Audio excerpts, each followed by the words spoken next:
اعوذ باللہ من الشیطان الرجیم بسم اللہ الرحمن الرحیم رب اشرح لی صدری ویسر لی امری واحلل عقدۃ من لسانی یفقہوا قولی۔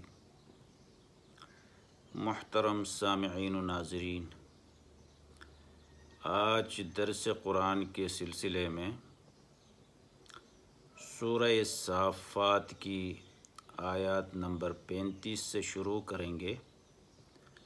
آگے جتنا ہو سکے آپ کے خدمت میں پیش کریں گے۔ آئیے آیات نمبر 35 کی تلاوت اور ترجمہ۔ انہم کانوا اذا قیل لهم لا الہ الا اللہ یستکبرون۔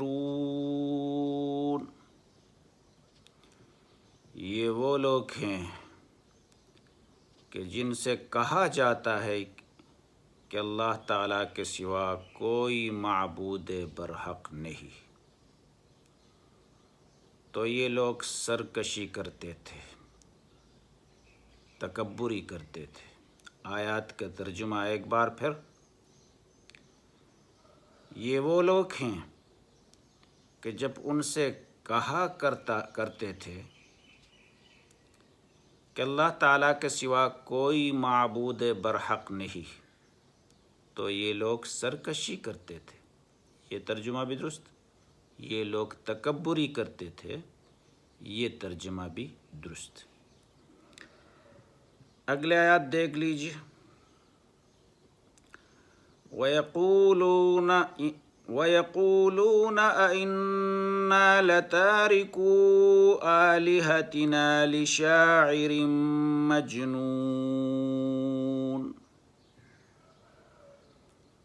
جب ان سے کہا جاتا، وَيَقُولُونَ، اور وہ لوگ کہتے ہیں، أَإِنَّا لَتَارِكُو آلِهَتِنَا، کیا ہم اپنے معبودوں کو چھوڑ دیں، لشاعر مجنون، ایک دیوانے شاعر کے کہنے پر۔ ترجمہ ایک بار پھر، اور وہ لوگ کہتے ہیں کیا ہم اپنے معبودوں کو چھوڑ دیں ایک دیوانے مجنون کے کہنے پر۔ بل جاء بالحق وصدق المرسلین، بلکہ نبی کریم صلی اللہ علیہ وسلم تو سچا دین لائے ہیں اور سب رسولوں کو سچا جانتے ہیں۔ ترجمہ ایک بار پھر، بلکہ نبی صلی اللہ علیہ وسلم تو سچا دین لائے ہیں اور سب رسولوں کو سچا جانتے ہیں۔ یہ تو ان آیاتوں کا ترجمہ۔ اب ان آیاتوں کے مفہوم کی طرف مفسرین حضرات نے جو کچھ بیان کیا ہے اس کا خلاصہ آپ کو بتاتے ہیں۔ یہ لوگ جن کا تذکرہ کیا جا رہا ہے، اس سے پہلے آیاتوں میں بھی ان کا تذکرہ تھا، مجرمین کا، یہ توحید کے قائل نہیں تھے جیسا ایمان والے لوگ توحید کے قائل ہیں۔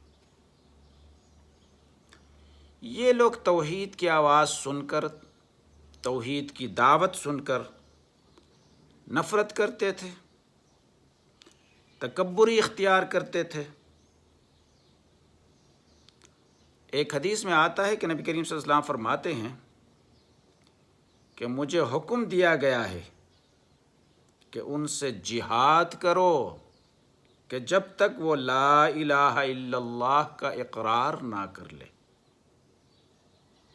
اور جو اس کا اقرار کر لے گا اس نے اپنا مال اور اپنی جان بچا لی، اس کا جان بھی محفوظ اس کا مال بھی محفوظ، مگر اس کا باطنی حالات تو اللہ تبارک و تعالیٰ کے ذمہ ہے، وہ علام الغیوب ہے۔ ظاہر میں تو یہ صورتحال اس کو مل جائے گا۔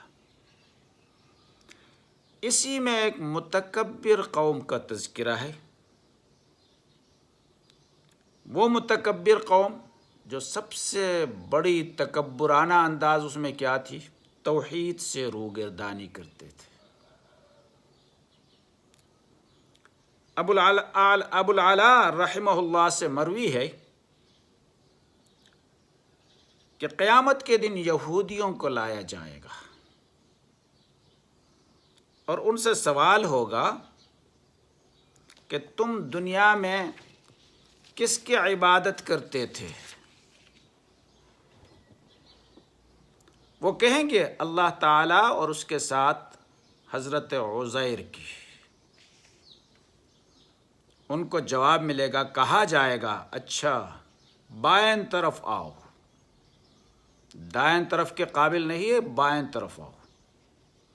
پھر عیسائیوں کو لایا جائے گا، ان سے بھی یہی سوال ہوگا، کس کی عبادت کیا کرتے تھے؟ وہ کہیں گے اللہ تعالیٰ کی اور حضرت عیسیٰ علیہ السلام کی۔ ان کو بھی یہی کہا جائے گا، ان کو بھی بائیں طرف لے آؤ۔ پھر مشرکین کو لایا جائے گا، ان سے کہا جائے گا کہ لا الہ الا اللہ کہا کرو۔ وہ تکبر کر لیں گے، بلکہ 3 مرتبہ ان کو کہا جائے گا کہ لا الہ الا اللہ کہا کرو، وہ تکبری اختیار کر لیں گے۔ پھر حکم ہوگا انہیں بھی بائیں طرف لے چلو۔ فرشتے پرندوں سے بھی تیز جلدی ان کو بائیں طرف پہنچا دیں گے۔ پھر مسلمانوں کو لایا جائے گا، ہاں جی، ان سے پوچھا جائے گا تم کس کی عبادت کرتے تھے؟ وہ کہیں گے صرف اللہ کی۔ ان سے کہا جائے گا تم اللہ کو دیکھ کر پہچان سکتے ہو؟ یہ کہیں گے ہاں۔ پوچھا جائے گا تم کیسے پہچان لو گے حالانکہ تم نے کبھی اسے دیکھا نہیں؟ جواب دیں گے ہاں یہ بات تو ٹھیک ہے، ہم جانتے ہیں کہ اس کے برابر کوئی نہیں ہے، لا شریک لہ، اس کے برابر کوئی نہیں ہے۔ پس اللہ تعالیٰ اپنے آپ کو ان سے تعارف کرائے گا، وہ پہچان لیں گے، ان کو نجات دے گا۔ یہ کلمہ توحید اور رد شرک سن کر جواب دیتے تھے، کون؟ مشرکین۔ کلمہ توحید کو اور رد شرک کو سن کر جواب دیتے تھے اور مجنون کہتے تھے، شاعر کہتے تھے۔ وہ کہتے تھے کہ ہم اس مجنون اور شاعر کے بات پر اپنے معبودوں سے دستبردار ہو جائیں گے کیا؟ یہ کوئی تک کی بات ہے؟ نہ ماننا تو ایک طرف کی بات ہے، لیکن الٹا پیغمبر کو شاعر اور دیوانہ بتانا یہ ایک الگ مسئلہ ہے۔ اور پھر اللہ تبارک و تعالیٰ ان کی تکذیب کرتا ہے اور تردید میں فرماتا ہے، اللہ تعالیٰ جواب دے کر فرماتا ہے یہ تو بالکل سچے ہیں، سچ دین لے کر آئے ہیں، ساری شریعت سراسر حق ہے، جو احکام ہیں شریعت کے وہ بھی حق ہے، سارے رسولوں کو بھی سچ جانتا ہے اور سچ مانتا ہے۔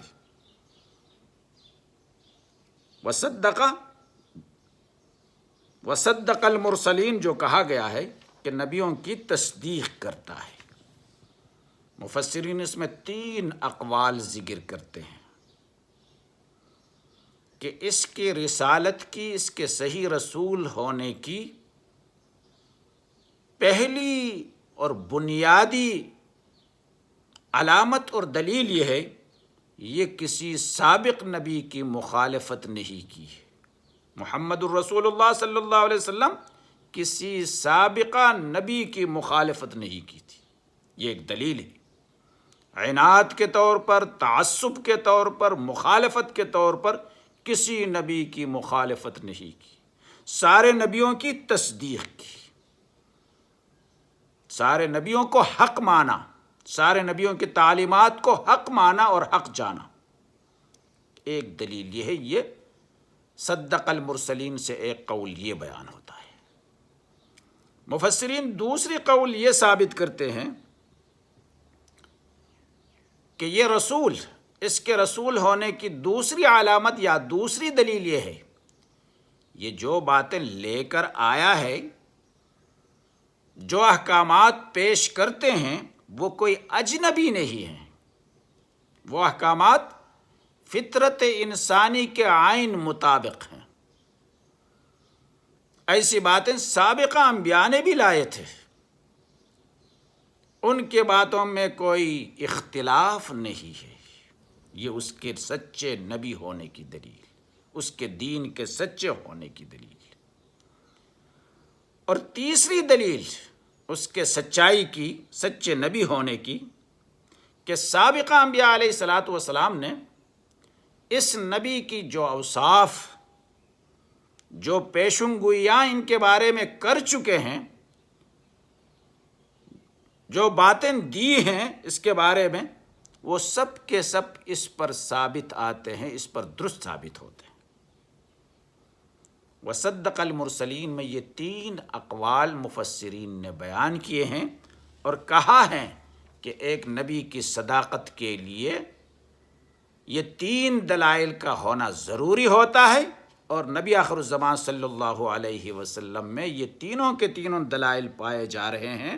لہٰذا مشرکین کا یہ کہنا کہ ہم کسی دیوانے اور شاعر کی بات پر اپنے معبودین کو چھوڑ دیں، یہ ان کی حماقت ہے۔ نہ یہ شاعر ہے، نہ یہ دیوانہ ہے، یہ سچا پیغمبر اور اس کی دین بھی سچائی پر مبنی ہے۔ اللہ تعالیٰ ان باتوں پر عمل کی توفیق عطا فرمائے۔ وما علینا الا البلاغ۔